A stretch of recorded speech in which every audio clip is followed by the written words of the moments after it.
గంధవర్ధనంబులన్ని నావి సాధియాధ్యయము వరుసభజనము దాన దివ్య ప్రేమవర్ధనంబులు గంధవర్ధనంబులన్ని నావి మిసిందము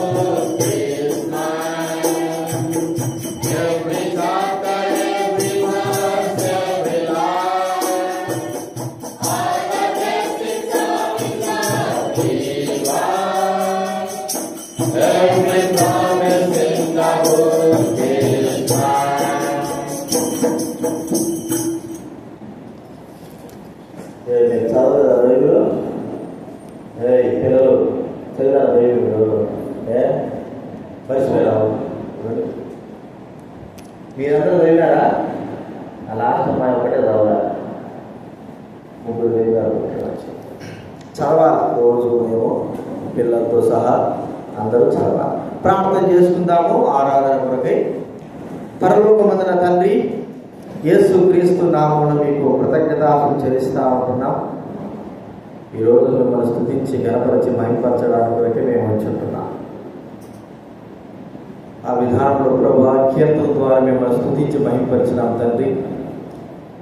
అంత మాత్రం కాకుండా వాక్యం బట్టి మిమ్మల్ని స్తుతించుటకు సహాయం చేయండి, కనపరచండి. మీ నామాన్ని మహిమను పరుచుకోవాల్సి మనం చేస్తున్నాం. మేమందరం కూడా మీ నామాన్ని కీర్తించి గణపరచుటకు సహాయం చేయవలసి మనం చేస్తూ, వాక్యం ద్వారా మీరు మాట్లాడవలసి మనం చేస్తూ, కృతజ్ఞతాపూర్వకంగా స్తుతులు చెల్లిస్తూ ప్రభువైన యేసు నామమున ప్రార్థించి అడివేడుచున్నాం తండ్రి. పోయిన సంవత్సరము ఏప్రిల్ మాసంలో 18వ తేదీ నాకు కింద పడి కాలు ఇరిగింది. ఆపరేషన్ చేశారు. అందుకే ఎక్కువసేపు నిలబడలేదు, కాబట్టి కూర్చొని చెప్పాల్సిన పరిస్థితి. దైవ వాక్యంలో నుండి ఆరాధన కొరకై కొన్ని మాటలు మనం చూసుకుందాం. ఆదికాండం 28వ అధ్యాయం. ఆదికాండం 28వ అధ్యాయం 17వ వచనం అందరం చదువుదాం. దేవుడి వాక్యం తీయండి. ఆదికాండము 28వ అధ్యాయం 17వ వచనం దయచేసి చదువుకుందాం. అందరం చదువుతాం. దేవుడి వాక్యం చదివే వారందరూ కూడా చదవండి. ఆదికాండం 28వ అధ్యాయము 17వ వచనం. భయపడి, ఈ స్థలము ఎంతో భయంకరము, ఇది దేవుడి మందిరమే కానీ వేరొకటి కాదు, పరలోకపు గవిని ఇదే అనుకొనెను. అదే రీతిలో ఆదికాండం 13వ అధ్యాయం 18వ వచనం చదువుకుందాం. ఆదికాండం 13వ అధ్యాయము 18వ వచనం అందరం కూడా కలిసి చదువుకున్నాం. 13, 18.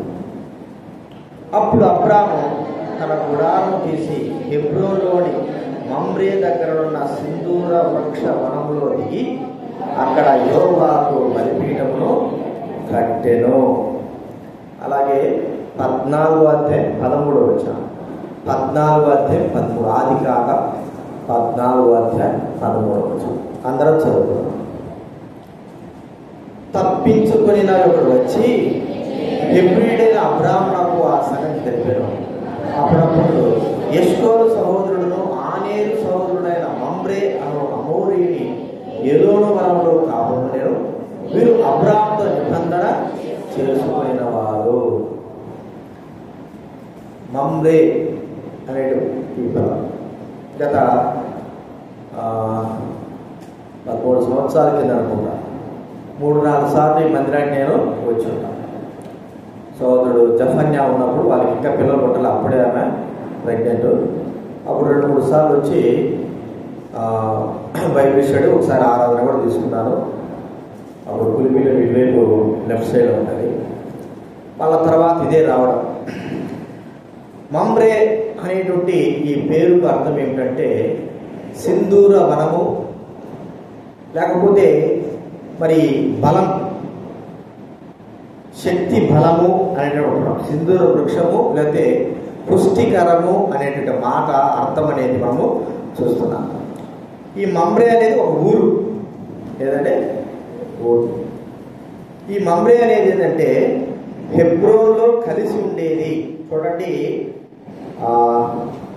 హెబ్రోను 18వ అధ్యాయం మొదటి వచనం చదవబడ్డదేనా? 18వ అధ్యాయం. మమ్రే దగ్గర ఉన్న సింధూర వనములో. మమ్రే అనేటటువంటిది ఏంటంటే ఒక ప్రదేశం, అది హెబ్రోన్లోనే ఆనుకుని ఉంటుంది. దానికి ఎదురుగా సింధూర వనము అనేటువంటిది ఒక తోట, చెట్లు, పెద్ద పెద్ద చెట్లు. ఎక్కువగా సింధూర వృక్షము ఎక్కడ నాటుతారంటే ఇశ్రాయేలు దేశంలో చాలా ఎక్కువ ఉంటాయి. అవి అన్ని పనులకు ఉపయోగిస్తారు. ఇంటి దూలాలకి, ప్రాకారాలకి, అవసరమైన వాటికి అన్నిటి కూడా ఉపయోగిస్తారు. ఎక్కువగా సమాధుల తోటల దగ్గర వీటిని నాటుతారు. సమాధుల తోటల దగ్గర ఈ యొక్క చెట్టు సింధూర వృక్షం, మమ్రేలో ఉన్నటువంటి చెట్టు సింధూర వృక్షం. ఇది దేవుడి సన్నిధి. మమ్రే అనేది, మమ్రే, హెబ్రోను ఇవన్నీ కూడా కలిసే ఉంటాయి. ఒక మాట ఉంది ఎక్కడో, హెబ్రోనను మమ్రే అనే మాట కూడా వాక్యంలో వ్రాయబడింది. హెబ్రోనను మమ్రే, దేవుడి సన్నిధి. దేవుడు ఎందుకు మమ్రే ఆయన స్థానం? ఈ మమ్రే అనేది కూడా మనకు గుర్తుపెట్టుకుంటే ఆదికాండం 8వ అధ్యాయం చదువుకున్నాం కదా, బేతేలు స్థలము కూడా మమ్రే. అంటే ఇవన్నీ కూడా ఎట్లుంటాయంటే కలిసి, ఇప్పుడు కేపీహెచ్పి ఎట్లనో ఎల్లమ్మబండ, మరి ఇంకా కొన్ని కొన్ని దగ్గర దగ్గర కలిసినటువంటి ఈ యొక్క ప్రాంతాలు ఎలా ఉంటాయో ఇవన్నీ కూడా కలిసే ఉంటాయి, దగ్గర దగ్గరే ఉంటాయి. వాటి పేర్లు వేరు, హెబ్రోను వేరు, మమ్రే అనేది వేరు. మరి వాటి యొక్క పేర్లు వేరుగా మనము చూడగలుగుతాం. బేతేలు దేవుడు ఉన్నటువంటి స్థలం. ఇప్పుడు మనం చూస్తూ ఉంటే మమ్రే అనేది దేవుడు నివసించేటువంటి స్థలం, దేవుడు ఏర్పరచుకున్న స్థలం. ఎందుకు? దేవుడు ఇన్ని ప్రాంతాలు ఉన్నాయి కదండి, వేల కొలది, వందల కొలది మంచి స్థలాలు ఉన్నాయి, గొప్ప గొప్ప స్థలాలు ఉన్నాయి. అయితే దేవుడు హెబ్రోన్లో ఉన్నటువంటి మమ్రే, బేతేలు అనేటువంటి ఈ స్థలాలను దేవుడు ఎందుకు ఏర్పరచుకున్నాడు? ఎందుకు? వీటికంటేనూ గొప్ప స్థలాలు ఉన్నాయి కదా. ప్రియమైన వారిని మనం ఆలోచిస్తే దేవుడు తన కొరకై, తన సన్నిధిని అనుభవించడానికి కొరకై ఈ స్థలాల్లో దేవుడు ఉండడానికి ఇష్టపడ్డాడు. ఇక్కడ మనం చూస్తూ ఉంటే ఆరాధన కొరకై వచ్చినటువంటి స్థలము మీరు యెరూషలేములో ఉంది కదా అని యోహాను సువార్త 4వ అధ్యాయంలో ఆ సమరయ స్త్రీ చెప్తాం. యెరూషలేములో ఉన్నటువంటి ఆ స్థలంలో, హెబ్రోన్ అనే ప్రాంతంలో, బేతేలు నుండి స్థలాలు కలిగిన ఈ ప్రాంతాల్లో దేవుని యొక్క మందిరము ఏర్పరచబడింది. ఇది ఒక వ్యక్తికి కాదు కానీ, ఒక దేశానికి కాదు కానీ, సర్వలోక ప్రజలందరూ కూడా మరి ప్రధాన స్థానమైనటువంటి మందిరముగా దేవుడు ఏర్పరచడానికి ఇష్టపడ్డాడు. అందులో ఆ స్థలమే ఎందుకు ఏర్పరచుకున్నాడు? దైవ గ్రంథంలో మనం చూస్తూ ఉంటే మరి 2వ సమూయేలు 6వ అధ్యాయంలో గమనిస్తే చూడండి, 2వ సమూయేలు 6వ అధ్యాయం. దావీదు మహారాజు దేవుని రాజ్యానికి వచ్చిన తర్వాత మరి తాను వెంటనే దేవుడి మందిరాన్ని గురించి ఆలోచించిన వాడై దేవుడి యొక్క మందసము మరి కిరీతానికి అక్కడ స్థలంలో నుంచి, అభినాదాబు ఇంటిలో నుంచి మరి తీసుకురావడానికి కొరకై, యెరూషలేము మందిరాన్ని తీసుకురావడానికి కొరకై యోచన చేసిన వాడై ఆ మందిరము మరి అక్కడ ఉంటున్న ప్రత్యక్ష గుడారం అంతటిని కూడా తీసుకొచ్చాడు. అయితే దేవుడు ఏర్పరచుకున్న స్థలం వేరు, దేవుడు తన ఇష్ట ప్రకారంగా ఉండాలనుకున్న స్థలం వేరు, దేవుడు తన నిమిత్తమై మరి ఏర్పరచుకున్న స్థలం వేరు. మనుషులంగా మనం అనుకుంటాము, ఇక్కడ ఉంటే బాగుండు కదా, అక్కడ ఉంటే బాగుండు కదా, దేవుడి మందిరం అక్కడ ఉంది. ఇప్పుడు మాకు హత్తునూర అనే మందిరం ఉంది. హత్తునూర మీకు తెలిసే ఉంటుంది, నర్సాపూర్ దగ్గర.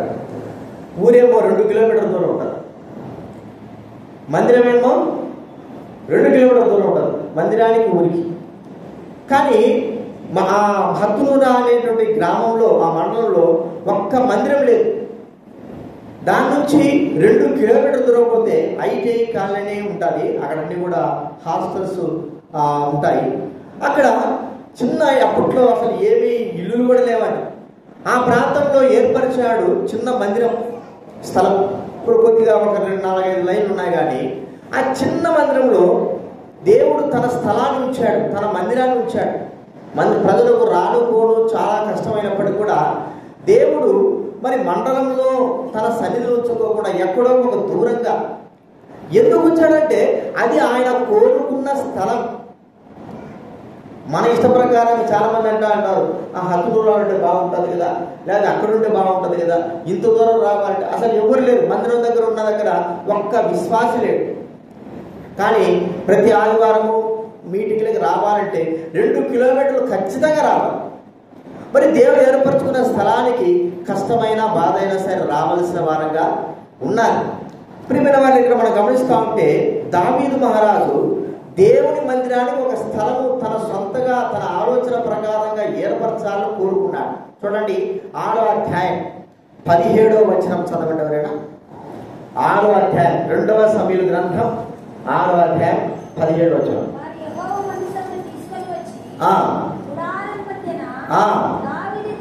దావీదు దాని కొరకు ఏర్పరిచిన స్థలమునంచగా దావీదు దానబలులను సమాధానం యెహోవా సన్నిధిని అర్పించాడు. దావీదు దాని కొరకు ఏర్పరిచిన స్థలం. ప్రియమైన వారలారా, ఆశ బాగానే ఉంది. కానీ దేవుడు తన సన్నిధిలో తన ఇష్ట ప్రకారంగా తాను ఏర్పరచుకున్న స్థలంలో తన మందిరం ఉంచి తన నిమిత్తమై తాను ఏర్పరచుకున్న స్థలంలో తన సన్నిధిని కట్టాలని కోరుకునేవాడు. అయితే మానవుల ఆలోచన మరి చల్లదు, మానవ తలంపు. దేవుడు తన సొంత సమయంలో సొంత దినాల్లో మరి దేవుడే తాను ఏర్పరిచిన స్థలంలో దేవుడి సన్నిధిని కట్టడానికి ఇష్టపడ్డాడు. ఇదే చూడండి 2వ సమూయేలు గ్రంథంలోని చివరి అధ్యాయము 22వ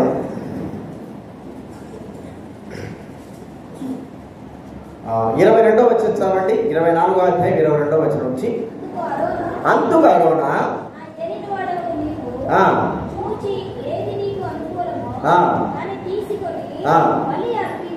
బలి అర్పించుము,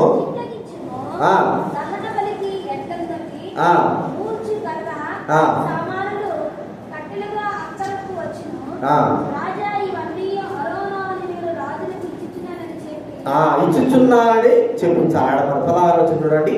యెహోవా దూత యెబూసీయుడైన అరోనా యొక్క కళ్ళము దగ్గర ఉండగా, యెబూసీయుడైన అరోనా యొక్క కళ్ళం దగ్గర ఉన్నాడు. దావీదు యెబూసీయుడైన అరోనా కళ్ళం దగ్గర వెళ్ళి చూడండి, ఈ మాట చెప్పాడు 18వ వచనంలో. నీవు పోయి యెబూసీయుడైన అరోనా యొక్క కళ్ళములో యెహోవా నామమున ఒక బలిపీఠమును కట్టించుమని అతనితో చెప్పగా దావీదు గాదు చేత చెప్పబడిన మాట విని వెళ్ళాడు. అంటే దేవుడు తను ఏర్పరచుకునేటువంటి స్థలము ఆయనే చూసుకొని ఆ స్థలంలో తాను నివసించాలని కోరుకున్నది.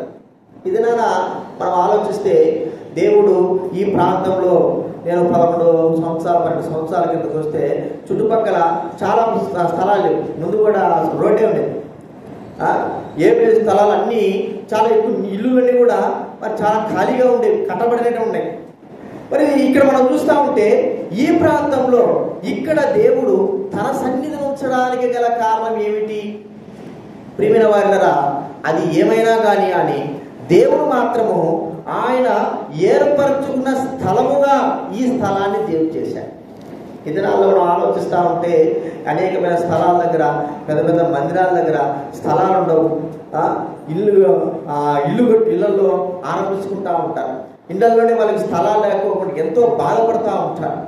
ప్రియమైన వాళ్ళ చిన్న మందిరమే కానీ దేవుని ఆరాధించే స్థలముగా యెరూషలేములో మమ్రే అనేటువంటి స్థలంలో, హెబ్రోను అనే ప్రాంతంలో దేవుడు ఆరాధించే స్థలముగా తాను ఏర్పరచుకున్న స్థలం ఇది. మనుషులు ఏర్పరచబడింది కాదు, మనుషులు దావీదు మహారాజు ఏర్పరిచిన స్థలం కాదు. దేవుడే స్వయాన అరోనా కాలంలో ఏర్పరిచినటువంటి స్థలము దేవుని ఆలయం. ఆ ఆలయంలోనే అక్కడనే దావీదు మహారాజు మరి సొలొమోను భక్తుడు దేవుని ఆలయాన్ని కట్టాడు. అక్కడే మరి యాకోబుకి దేవుడు ప్రత్యక్షమైనటువంటి స్థలం అది. ప్రియమైన వాళ్ళని మనం ఆలోచిస్తే అందుకే అన్నాడు కదా, ఈ రాయి ఎక్కడైతే నువ్వు తీసుకున్నావు ఇక్కడ దేవుడు తన ఆలయాన్ని కడతానని చెప్పాడు. ఆలయంలో కట్టబడిన స్థలము దేవుని సన్నిధి. అది మనుషుల యోచనను బట్టి లేకపోతే ఇక్కడ కడితే బాగుండు కదా, అక్కడ ఉంటే బాగుండు కాదు. ఆయనతో సొంతగా తాను ఏర్పరచుకున్న స్థలంలోనే దేవుని ఆలయాన్ని కట్టడానికి ఇష్టపడ్డాడు. ప్రియమైన వాళ్ళ ఆ ఆలయంలో కూర్చొని మనం ఈ దినాన ఆరాధిస్తుంటున్నాం. మనుషుల యోచనను బట్టి కలిగింది కాదు, మనుషుల తలంపులను బట్టి కలిగింది కాదు. దేవుడు మనుషులు ఏదో ఇది చేస్తే బాగుండు కదా అనే ఆలోచనతో కాదు, దేవుడే తన సొంత సమయంలో కట్టినటువంటి స్థలంలో ఆయన ఉండడానికి ఇష్టపడ్డాడు, ఆరాధనకు యోగ్యుడిగా చేయబడడానికి ఇష్టపడ్డాడు. కాబట్టి మనం ఒకటి గుర్తించుకోవాల్సిన మొట్టమొదటి మాట ఏంటంటే, దేవుడు తన సొంత సమయంలో సొంత స్థలంలో సొంతగా ఏర్పరచబడినటువంటి స్థలం ఇది, మనుషుల యోచన బట్టి కలిగింది కాదు. కాబట్టి మనం ఇక్కడ ఆరాధిస్తుంటున్నాం, దేవుడిని గణపరుస్తుంటున్నాం. ఈ ప్రాంతంలో ఎన్ని శ్రమలు వచ్చినా కష్టాలు వచ్చినా ఈ ప్రాంతాన్ని దేవుడు నిలబెట్టడానికి గల కారణం ఏంటంటే ఆయన నిర్మించిన స్థలం, ఆయన ఏర్పరచుకున్న స్థలం అని మనం గుర్తించాలి. ఇది మొట్టమొదటి మనం చూస్తుంటున్నాం. రెండోది మనం చూస్తూ ఉంటే కేవలము తన నిమిత్తము మాత్రమే ఏర్పరచుకున్నాడు. లోకంలో మరి ఆయా పరిస్థితులు మనం చూస్తూ ఉంటే, ఆరాధనలకు స్థలాలు చూస్తూ ఉంటే మనకు ఎన్నో ఉంటాయి. అయితే తన స్థలము తన కొరకై యెరూషలేమైనటువంటి మనం గుర్తిస్తే ఉంటే ఆ ద్వితీయోపదేశంగా గమనిస్తే యెరూషలేంకి అంతటికి కూడా, దేశ ప్రపంచానికి అంతటి కూడా తన నిమిత్తం నివసించే స్థలముగా, కేవలం తన కొరకు తన సొంతమైనటువంటి దేవాలయముగా నిర్మించుకోవడానికి ఆ స్థలాన్ని ఏర్పరచుకున్నాడు.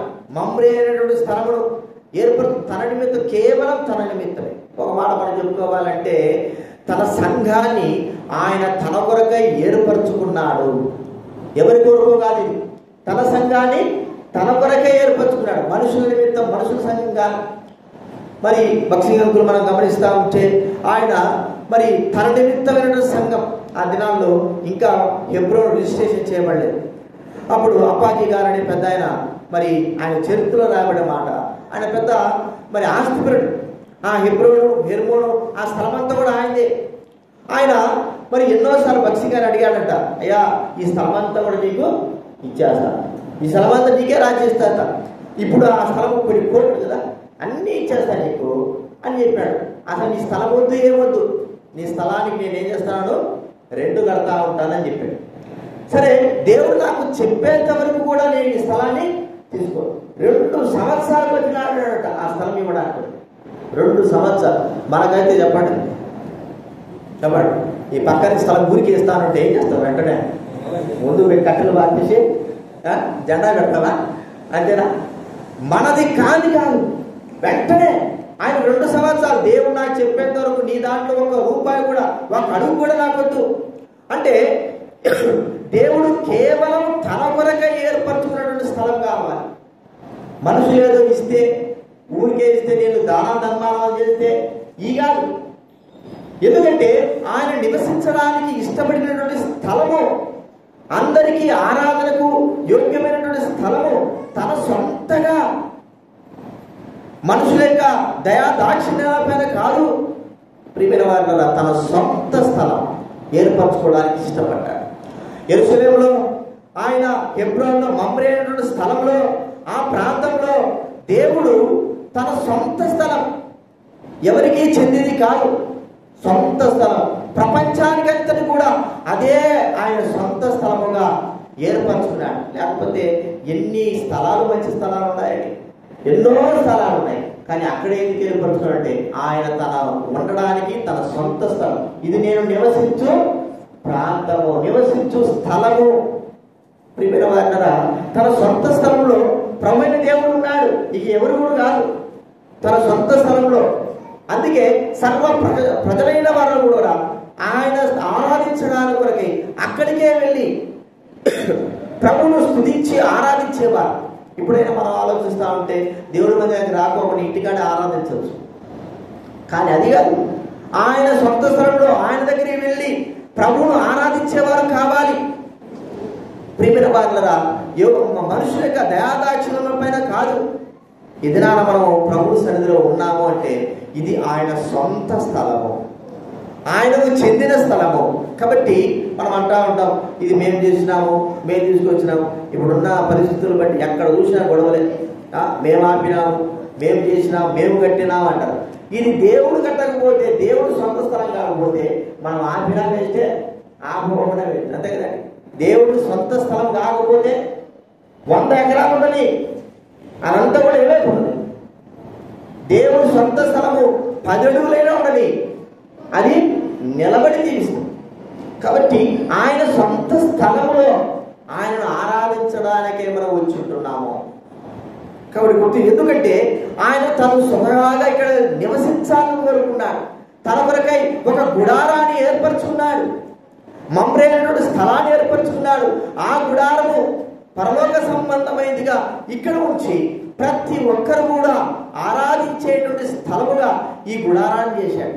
అదే మనుషుల పేరట ఉంటే, మనుషుల యొక్క వారి పేరట వీలునామాలు ఉంటే ఏదో ఒక దినాన ఏదో ఒక పరిస్థితి రావస్తుంది. ఆ దినాన ఇది మాదిని చెప్పడానికి. అందుకే భక్సింగ్ గారి దగ్గర కూడా ఆయన కుమారుడు వచ్చాడట. భక్సింగ్ గారి కుమారుడు పేరు చెప్పగలరా మీరేమన్నా?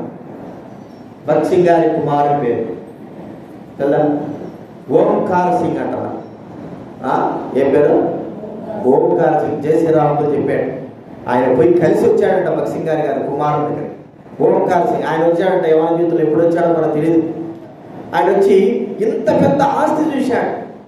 ఆస్తి చూసి ఆయన అన్నాడు, మరి ఈ ఆస్తి నా పేరు రాస్తా, నేను నీ కొడుకునే కదా అని అడిగినాడు. అప్పుడు ఈయన అన్నాడు, ఈ ఆస్తి నా పేరుట కూడా లేదు, నా పేరుట కూడా లేదు, మరి దేవుడి పేరుట ఉంది, నేను నీకు ఎలాగ రాయను? నా పేరుట ఏదైనా ఉంటే నీకు రాసిస్తా, నా పేరుట కూడా ఈ ఆస్తి లేదు. దేవుడి పేరుట, దేవుడిది. ప్రియమైన వారులారా, సొంతమైనది, దేవుడి సొంతమైనది, మనుషుల సొంతమైనది కాదు. కాబట్టి అలాంటి స్థలములో మనము ప్రభువుని ఆరాధించి గణపరిచే వారంగా ఉంటున్నాము. ఒక్కోసారి మనం అనుకోవచ్చు, ఇలాంటి స్థలాలు అంటే ఇతరుల పేరు స్థలాలు ఉంటే మనం ఆరాధించడానికి కూడా కొంత వెనకాడతాం. ఇది వాళ్ళ స్థలం అంట కదా, అది వీరదంట కదా, వీరు సొంతదంట కదా, రావడానికి ఇష్టపడము, ఆరాధించడానికి ఇష్టపడము, ఏం చేయడానికి ఇష్టపడము. అయితే ఇది దేవుడిది సొంతమైంది అన్నప్పుడు ఒక నిజముగా ఆయన బిడలమైన వారు మనము మరి ధైర్యముతో ప్రభువును ఆరాధించే అవకాశం మనకు అనుగ్రహించేవా. కాబట్టి అలాంటి స్థలంలో మనము ఉంటున్నాం. అంత మాత్రమే కాదు, మూడోది మనం చూస్తూ ఉంటే మమ్రే అనేటువంటి స్థలము దేనికి ఆయన ఏర్పరచుకున్నా అంటే ఆయన తన బలిపీఠము ఉండడానికి కొరకే ఏర్పరచుకున్నాడు. బలిపీఠము దేనికి గుర్తు చెప్పండి? పాపక్షమాపణకి కదా. మరో గుర్తు ఏంటంటే కొత్త నిబంధనలో యేసుక్రీస్తు వారి యొక్క శిలువ గురించి గుర్తు కదా. ఎక్కడ ఏర్పరచుకున్నాడు ఆయన స్థలము? సియోను, హెబ్రోను అనేటువంటి స్థలంలో చెప్పండి. యెరూషలేము ప్రాంతంలో గొల్గొతా కొండపైన ఇవన్నీ కూడా కలిసే ఉంటాయి. ఆ స్థలంలో ఆయన ఒక బలిపీఠముగా ఉండడానికి ఎవరి బలిపీఠం ఇది? యేసుక్రీస్తు వారు బలియాగంగా చేయబడవలసినటువంటి స్థలము. ఊరి వెలుపల బలియాగముగా సర్వలోక ప్రపంచం కొరకు ప్రజలందరి కొరకై అర్పణ స్థలముగా దేవుడు ఇక్కడ ఉంచినాడు. చూడండి, యెరూషలేములోనే ఏమి యేసు ప్రభు వారు శ్రమ పొంది సిలువ వేయబడాలన్నా పక్కన వేయబడవచ్చు కదా. ఆయన ఉద్దేశం ఉంది, అక్కడ ఆయన సిలువ వేయబడి బలిగా అర్పణగా చేయబడాల, సర్వలోక ప్రజల కొరకై, పాప క్షమాపణ కొరకై అదే స్థలంలో ఆయన సిలువ వేయబడాలి. ఎందుకంటే తన స్థలం అది. తన స్థలములో ఆయన బలి అర్పణగా చేయవలసిన కార్యము ఉంది. ఈ స్థలం కూడా ఎక్కడిది? యేసు ప్రభువు వారు బలిగా అర్పణగా ఆ సిలువ వేయబడిన స్థలం చెప్పండి. అబ్రహాము కదా తన కుమారుడైనటువంటి ఇస్సాకుని ఏం చేస్తున్నాడు? బలిగా అర్పించిన స్థలం ఏమిటి? మోరియా పర్వతం. ఎక్కడైతే, ఏ స్థలంలో అయితే మరి అబ్రహాం కుమారుడు ఇస్సాకు బలిగా అర్పణగా చేయబడవలసిందో ఆ స్థలంలోనే సర్వలోక ప్రజల కొరకై తన కుమారుడు యేసుక్రీస్తు వారు ఈ లోకంలో పాపక్షమాపణ కొరకై బలిగా అర్పణగా చేయబడిన స్థలముగా ఏర్పరచుకున్నారు. అది ఆయన అర్పణ బలి స్థలం అని మనం చూస్తా ఉన్నాం. కాబట్టి గుర్తించుకుందాం. ఇప్పుడు ఆ అర్పణ బలి స్థలము సర్వలోకం కొరకై మరి చేయబడింది అర్పణగా. ప్రభువైన యేసుక్రీస్తు తనను తానే అర్పణగా అర్పించుకున్నాడు. ఇది మనం ఒకసారి ఆలోచిస్తే ఈ సన్నిధి ఆయన బలియాగముగా ఏర్పరచబడింది. ప్రియమైన వారిని ఒకసారి మనం గుర్తించుకుందాం. ఇంకా యేసు ప్రభు నమ్మక, ప్రభునందు విశ్వాసం ఉంచక మనం ఈ లోకం ఇక్కడికి వచ్చి వెళ్తున్నామే కానీ నీ హృదయంలో ప్రభువుని గురించినటువంటి తెలియక పాప క్షమాపణ లేకుండా ఉంటున్నావా? యేసు ప్రభు వారు ఈ సన్నిధిని దేవుడు ఎందుకు ఇచ్చాడంటే ఆయన బలియాగంగా చేసి మనకు అనుగ్రహించాడు. బలి అర్పణగా తన సన్నిధిని మనకు అనుగ్రహించాడు. లేకపోతే అందుకే మనం చూస్తాం కదా, ఆయన తన స్వరక్తం ఇచ్చి కొన్న సంఘం, స్వరక్తం ఇచ్చాడు. అందుకే ప్రకటన గ్రంథం 5వ అధ్యాయం 10వ వచనం చదవండి ఎవరైనా. ఏం చూస్తాను అందుకే మీకు ముఖాలు గోడ పడాలి. ముఖాలు ప్రకటన గ్రంథం 5వ అధ్యాయం 10వ వచనం చదవండి. ఆ పెద్దలు నీవు ఆ గ్రంథమును తీసుకొని యోగ్యుడవు, నీవు వధింపబడిన వాడవై నీ రక్తమిచ్చి నీ ప్రతి వంశంలోను ప్రతి ప్రజలోను దేవుని కొరకు ఎవరుకున్నారండి? ఎక్కడ ఉన్నాడు? తన సంఘములో స్వరక్తం ఇచ్చుకున్న సంఘము. ఆ రక్తము ద్వారా మనందరి కూడా కొన్నాడు. అది దేవుని సంఘం. ఇదనా మనమందరం కూడా కూడి ప్రభువును ఆరాధిస్తున్నామంటే స్వరక్తం ఇచ్చి కొన్నటువంటి ప్రజలముగా, ఆయన బలియాగంలో చేయబడిన వారంగా, బలియాగము ద్వారా కొనబడిన ప్రజలముగా. ఒక మాట ఉంది, మీరు మీ సొత్తు కాదు దేవుని సొత్తు, విలువ పెట్టి కొనబడిన వారు. ఆ జాబితాలో మనం చేశాడు. ఆ సన్నిధే ఇప్పుడు మనకు అనుగ్రహించాడు. కాబట్టి మూడోదిగా మమ్రే హెబ్రోను అనేటువంటి స్థలము దేవుడు బలియాగముగా ఏర్పరచుకున్న స్థలము. తన కుమారుడైన యేసుక్రీస్తు వారిని బల్యర్పణగా ఏర్పరచుకొని అక్కడ బలి అర్పించి మరి తనను తానే మరి పాప అపరాధ పరిహారత వరకు ఆయనే అర్పించుకుని మన కొరకు అర్పించుకొని సమస్త ప్రజలందరూ కూడా తన రక్తము చేత మనల్ని కొన్నాడు. కాబట్టి ఆయన సన్నిధిలో మన ప్రభువుని ఆరాధించవలసిన వారంగా ఉంటున్నాం. చివరిగా మనం చూస్తూ ఉంటే, 4వది మనం చూస్తూ ఉంటే, ఈ సన్నిధి ఆ ప్రాంతము ఎంతో సంతోషము, ఆనందము, ఆదరణ, మరి సుఖము కలిగినటువంటి స్థలాలు. చూడండి, కీర్తన గ్రంథం 16వ అధ్యాయం, కీర్తన గ్రంథం 16వ అధ్యాయం 16వ అధ్యాయము 11వ వచనం చదవండి ఎవరైనా.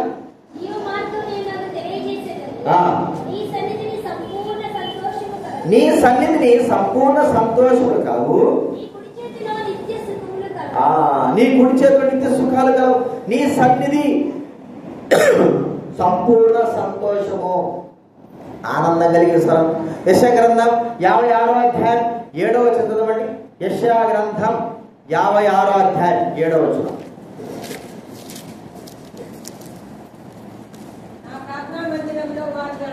నా ప్రార్థనా మందిరంలో వారిని ఆనందింపజేసేదను. చాలా. అలాగే కీర్తన గ్రంథం 43వ అధ్యాయం 4వ వచనం చదవండి.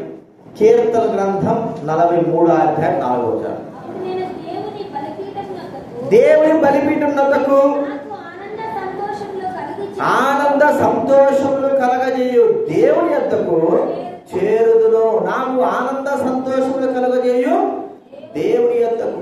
ప్రియమైన వారులారా, ఈ సన్నిధి మమ్రే అయినటువంటి స్థలాన్ని దేవుడు ఆయన సంతోషం కలిగినటువంటి, ఆనందం కలిగినటువంటి, విశ్రాంతి కలిగినటువంటి స్థలముగా చేశాడు.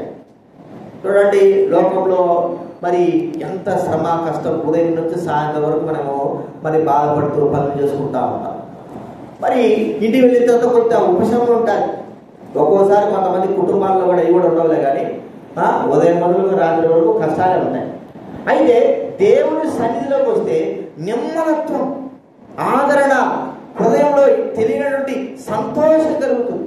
ఈ సంతోషము దేవుని సన్నిధిలో అనుభవించిన వాళ్ళు చేయగలరు.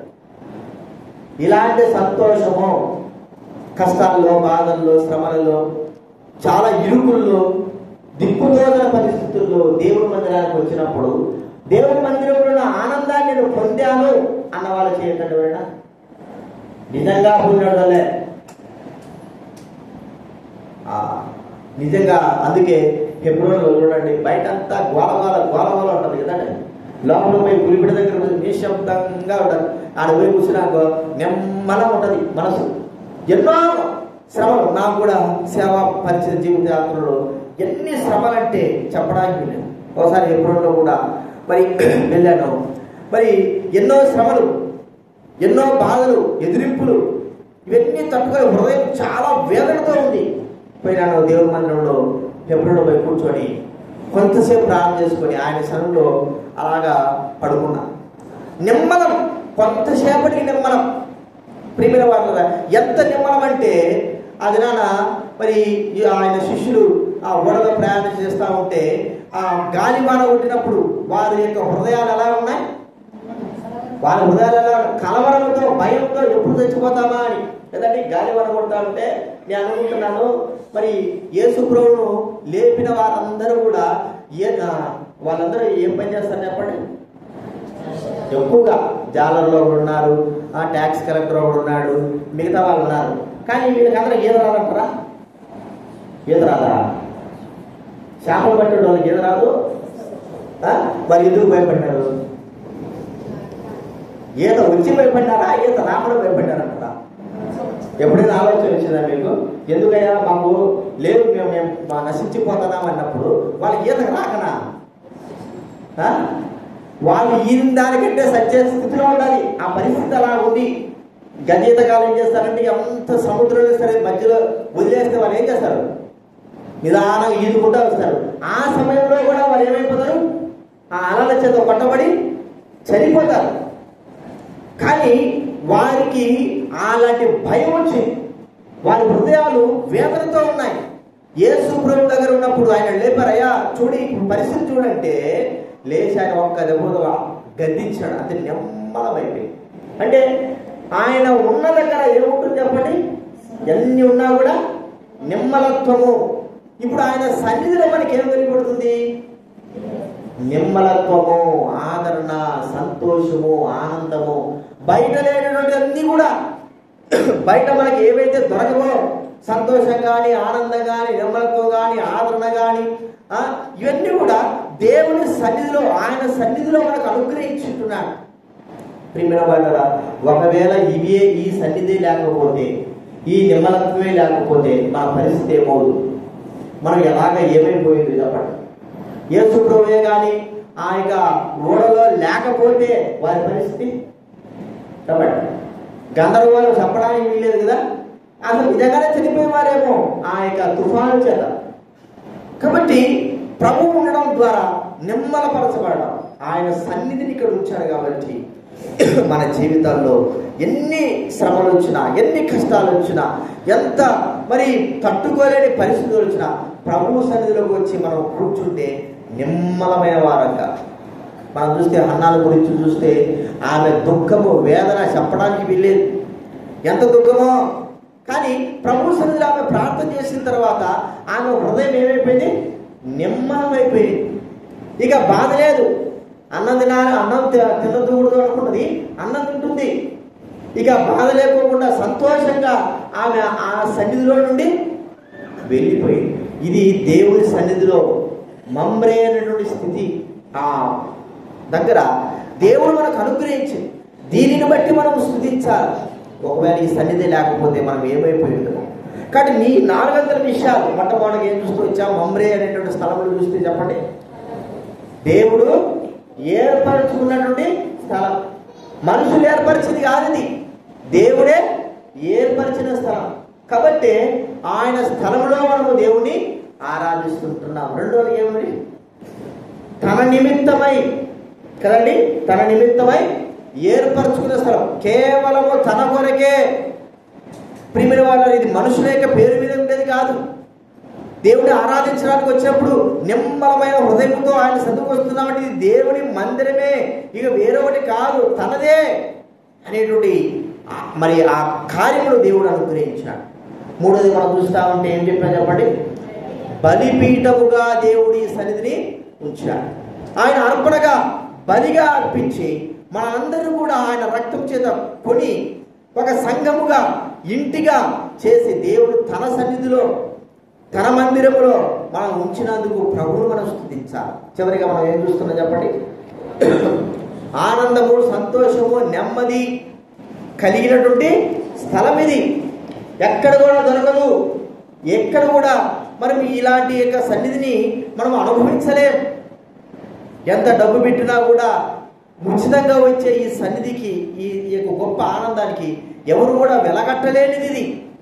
అలాంటి యొక్క సన్నిధి ఆనందాన్ని దేవుడు మనకు తన సన్నిధిని మనకు అనుగ్రహించాడు. కాబట్టి దేవుడు మమ్రే అయినటువంటి దైవ మందిరాన్ని మనకు అనుగ్రహించినందుకు ఈ 400 విషయాలు గుర్తుపెట్టుకుని ప్రభువును మనము ఆరాధిద్దాం.